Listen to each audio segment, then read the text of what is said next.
Okay, everybody, so I'm going to do a quick update right quick. It's easier for me to just tell you what's going on this way. So, yesterday we got here at, what time did we get here? 8:30? Yeah, 8:30. And he was scheduled for surgery, or actually he was scheduled to do a laryngoscopy and a bronchoscopy at 10:30. Um, but they didn't take him until like 11:15.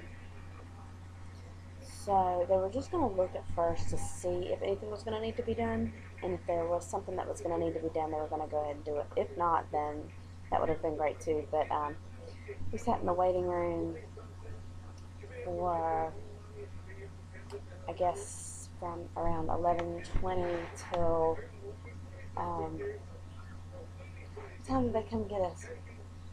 About 1:30. Yeah. So it was about 1:30. The doctor came in, and we had already assumed that they were having to do the cricoid split just because it was taking so long.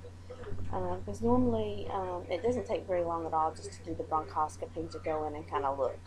Even if they were to do a balloon dilation, it really just doesn't normally take that long. It's a really quick procedure. So we were kind of pretty sure that they were doing the surgery.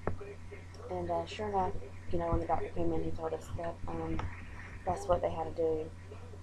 So, sorry, I'm just looking out the door. But anyway, so that's what they had to do. Um, they actually cut him right about here. And the incision is about, I don't know if you can really determine how long that is, but that's about an inch, inch and a half long incision from left to right. He also has an incision right here. Um, Not really an incision so much, it's just a place where they put a drainage tube. And it's really not draining a whole lot. They may just remove that today. Um, and I took a quick video to show you guys kind of like everything that's kind of going on with them. Um, so I'll post that too after I post this. But and he has a breathing tube called an ET tube, endotracheal tube. So yeah, he has that, and it's a 2.5, and that's basically the size of a breathing tube for a 30-week premature infant. So it's just a little bit smaller than his airway, only because they don't want it to touch the airway itself, because it could cause irritation, which could cause the airway to swell up. And if the airway swell up, then when they remove the breathing tube, he could still have issues and have to have a trach. So they're trying to keep from having to do that. Let's see what else. Okay, so sorry about that. I stopped it. His nurse came in, and so yeah, I just stopped the video for a second. So anyhow, I don't remember where I was at, but yeah. So anyhow, he yesterday. Oh, I was talking about the things that he has. So okay, let me just tell you. He has a breathing tube.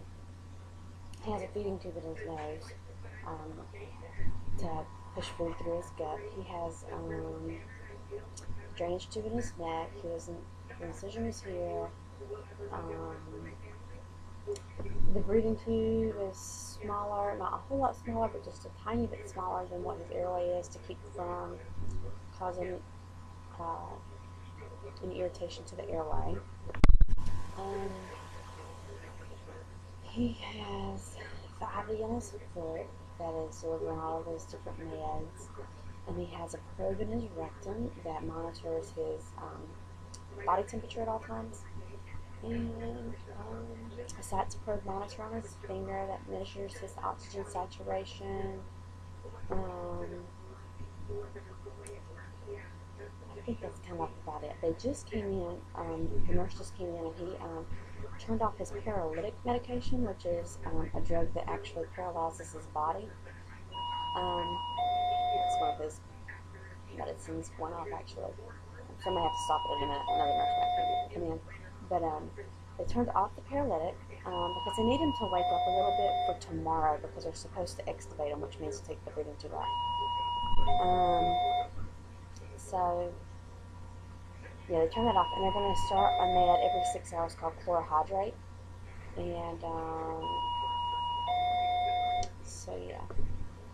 And if you follow me on Facebook, I was saying something about his potassium level kind of being off, but they just had more blood work done and it came back good, so we're not worried about the potassium level now.